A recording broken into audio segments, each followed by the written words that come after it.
মানুষেরা ভাবে আমাদের জীবনটা বুঝি খুবই একঘেয়ে, অথচ আমাদের দিন শুরু হয়। দেখো সকাল সকাল এই কাগজ কুড়ানিগুলো চলে এসছে। মা গেটটা দাও তো, বলা যায় না আবার কখন কি নিয়ে চলে যায়। কি অদ্ভুত, আমাদের নাম নাকি কাগজ কুড়ানি, অথচ বিশ্বাস করুন আমরা একটা কাগজও কুড়াই না। আমাদের দু চোখ খুঁজে ফেরে লোহা, স্টিল, প্লাস্টিকের ভাঙা টুকরো অথবা মদ বা ওষুধের কাচের বোতল। আমাদের যেতে দেখলেই পাড়ার বাচ্চারা কুকুরেরাও সেই স্লোগানে বাদ যায় কই।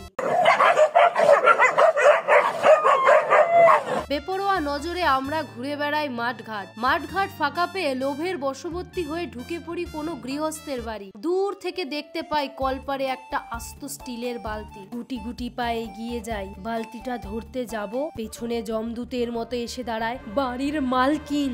আমার বাড়িতে ঢুকে আমার বালতি চুরি করা, এই বালতি দিয়ে বাড়ি মেরে তোর মাথা আমি ফাটাবো।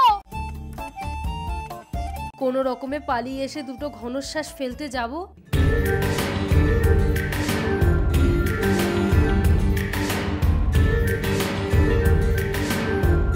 ঝিমলিকে কথা দিয়েছিলাম কাগজ কুড়োতে কুড়োতে কোনোদিন কারো হারিয়ে যাওয়া সোনার দুল পেলে সেটা বিক্রি করে বিয়ের ব্যবস্থা করব। সেগুড়ে বালি ঝিমলির বাগানে এখন অন্য কেউ মালিক। মনের দুঃখে ঘুরতে ঘুরতে বেখেয়ালে একটা বাড়ির মধ্যে ঢুকে পড়ি। পরন্তু দুপুরে বাড়ির সবাই ঘুমোচ্ছে ভেবে একটু বেশি সময় ধরে ঘুরে ঘুরে দেখছিলাম। বুঝতে পারিনি একজোড়া চোখ আমায় প্রথম থেকেই নজরে রাখছে। হঠাৎ তারা বেরিয়ে এসে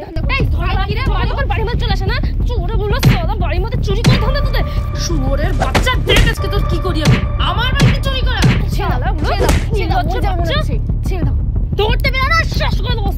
মাটির সাথে মিশেছিলাম বেশ কিছুক্ষণ। দুপায়ে কোনো রকমে উঠে দাঁড়িয়ে খুঁড়িয়ে খুঁড়িয়ে গোলায় পৌঁছলাম। ঝোলা খালি করে যেটুকু পেলাম তাতে হয়তো রাতের ভাতটুকুও হবে না। কি আর করি, আমরা তো কবি জয় গোস্বামীর কবিতার সেই সামান্য লোক। আমাদের শুকনো ভাতে একটু লবণের ব্যবস্থা হোক।